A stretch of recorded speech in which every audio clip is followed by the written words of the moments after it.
Alright, so where we left off, we were primering the fender with etch primer. So today, that's all dry now, so we're going to come back and we're going to use the fill primer. It's the same one, I said the gray, we're going to use gray on this one. So make sure you shake the can up, just do the exact same steps, everything's the same. Just make sure you shake the can up real good, do your little spray pattern, make sure that the primer's coming out and not the watery junk that's in it. So your fender should still be all nice and clean. The one thing I know a lot of times I've seen where if say you leave the fender in the garage overnight and you didn't know, but the kids were out there working on their bike spraying WD-40 on the chain or something, probably in the air and it's on your fender. So make sure you keep this, if you do it overnight, you keep it in a clean spot, nobody sprayed anything. I've seen all kind of things crazy. The neighbor would be armor all in his car and it's blowing through the air and it gets on stuff. I've had that stuff happen to myself. So anything like that. So the fender's nice and clean, so you just take the primer, and again, it's just smooth, even coats, okay? You don't do, all in one shot. And kind of what I'm doing, if you can see, is it's called overlapping by half. It's kind of hard to see. Let me try to get it on this side for you.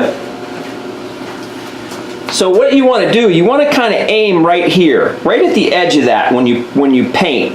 Okay, and it's the same thing when you use a spray gun and you actually are painting. That's extremely important. Okay, so you're just hitting right there.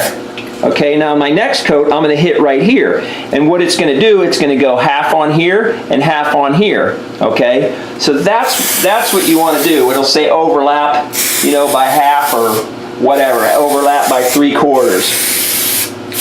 And that's what you want to do. Okay.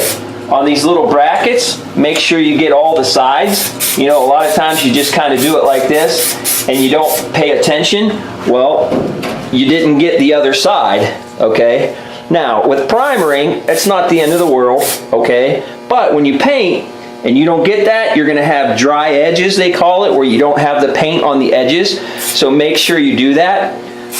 One tip that I'll show you once we get painting, but primering it works also. You would go and do all the hard spots first.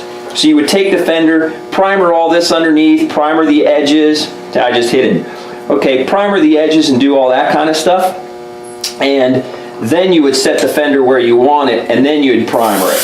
Okay, so that way you don't have to come back and do the hard areas. They're already done for you.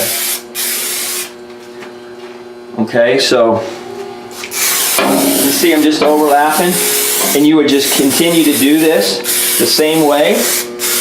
Okay, so you're going to read the can, you're going to see what does it tell you, flash time like we talked about, probably 10-15 minutes, again with your temperature. You're going to just let that dry, okay, and then come back and put another coat on. Now the fill primer, if you have a lot of scratches, a lot of stuff like that, the fill primer, that's what it does. It fills in those real tiny scratches. So you may need to put some more coats on it if you have something that's got a lot of body work or whatever. It's not made to fill gouges and stuff, okay? You have to fix that stuff. You either have to sand the metal down, you have to put some filler in, whatever. It's not made for that, okay?